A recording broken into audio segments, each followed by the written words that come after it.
Hey everybody, welcome to another edition of Box Out Chat, and I'm your host G1. I just wanted to say thank you for tuning in, and today we're going to look at the Western Conference since we had a previous look at the Eastern Conference. I also wanted to make note of my pink t-shirt today representing Pink T-Shirt Day and the need for people in our community to step up and be a buddy, not a bully. Today I'm not wearing one of my jerseys in my collection here. Shout out also to my wife for putting all of this together for me, a new setup for recordings. But I want to talk about the Western Conference and what's going on in the Western Conference right before the playoffs come around.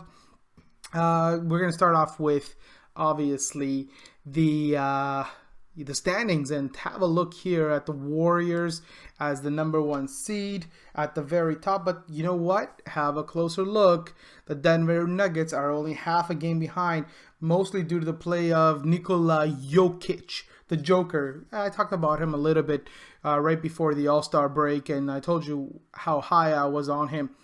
Great player, offensively amazing.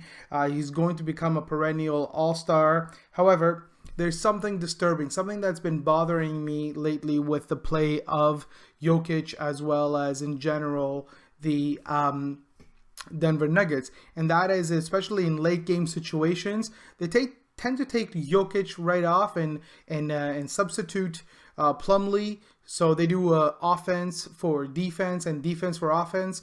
I guess their confidence in Nikola's defensive skills has dropped, especially in late game situations. And that kind of makes me wonder whether or not they'll be able to do this or use this strategy either in the playoffs or even right before the playoffs as they battle the Warriors to try to get into that, number one spot. Will they be able to get that spot? I'm not sure. What do you think?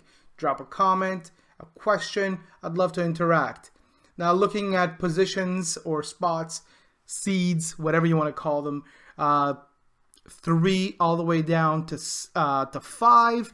Well, you know what? At that point, we've got the Thunder, and we've got the Thunder with Russell Westbrook, MVP candidate. I certainly think so. What about Paul George? PG's having one for the record books. Is he an MVP candidate?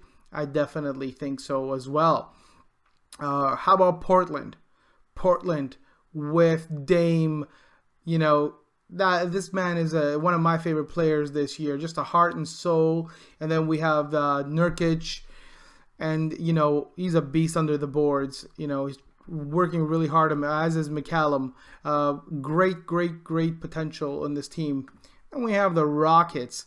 Will this be their year? They've been kind of hard done by injuries throughout the year. Chris Paul's been missing for a little while, has recently come back. Let's see if they can put something together that does not include, Harden taking 40 shots a game. But overall, who wants to play these 3 in the playoffs? I'll tell you who. Nobody in the West wants to touch them. They are an incredible team. They're all incredible teams that can put away games in no time. Now, if we have a closer look at the standings, we'll also note that, seeds 6 all the way down to 9 are only separated by 2.5 games, where the Jazz are in the 6th seed right now. 2.5 games behind them and out of the playoffs are the Sacramento Kings. Sacramento Kings is a team that I'm particularly very, very high on. They've got a great future. They've got some amazing athletic players who, unfortunately right now are on the outside looking in. Unfortunately, I think that they're going to remain on the outside looking in. I think the Spurs and the Clippers both have greater talent, greater experience, and as of right now, Sacramento Kings will be out of the playoffs, in my opinion. And for all their efforts, for that final push that they're going to try to make, I think they're going to get a great draft pick out of it. And speaking of efforts, man, here's the gentleman himself who declared himself ready and playoff ready just earlier this week.